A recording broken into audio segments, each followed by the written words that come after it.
Vous avez un adversaire aussi dans cette course à la présidentielle, vous tous, c'est Emmanuel Macron.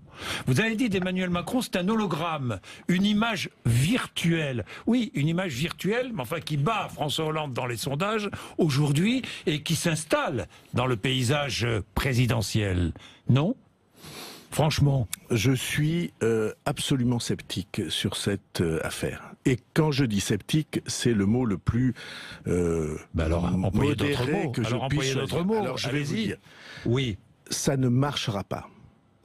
Et ça ne marchera pas parce que les Français vont voir exactement ce que cette démarche signifie, ce qu'il y a derrière tout ça. Et qu'est-ce qu'il y a derrière ? Derrière cet hologramme, il y a une tentative qui a déjà été faite plusieurs fois de très grands intérêts financiers et autres qui ne se contentent plus d'avoir le pouvoir économique, ils veulent avoir le pouvoir politique. Qu'à travers Emmanuel Macron, ces grands intérêts financiers auraient le pouvoir. Et d'ailleurs, c'est très simple, posez-vous une question, pourquoi ces heures et ces heures de télévision en direct, pourquoi ces couvertures de magazines, pourquoi ces pages et ces pages de photographies couleur autour de sujets qui, autour d'histoires qui sont, vous l'avouerez, assez vides.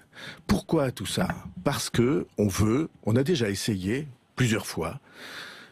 Essayé en 2007 avec Nicolas Sarkozy, ça n'a pas très bien marché. Essayé en 2012 avec Dominique Strauss-Kahn.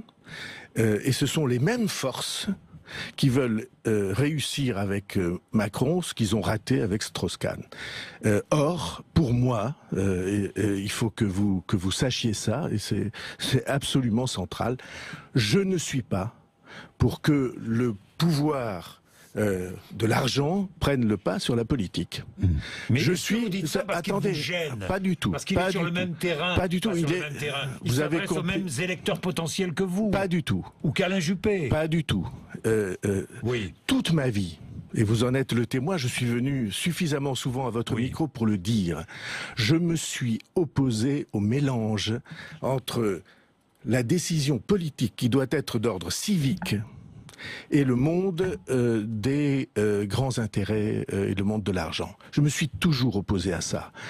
Ça n'est donc pas mon terrain, c'est le contraire de mon terrain. Moi, je suis pour que le monde... au fond, il y a la séparation de l'Église et de l'État. Moi, je suis pour la séparation de l'État et de l'argent.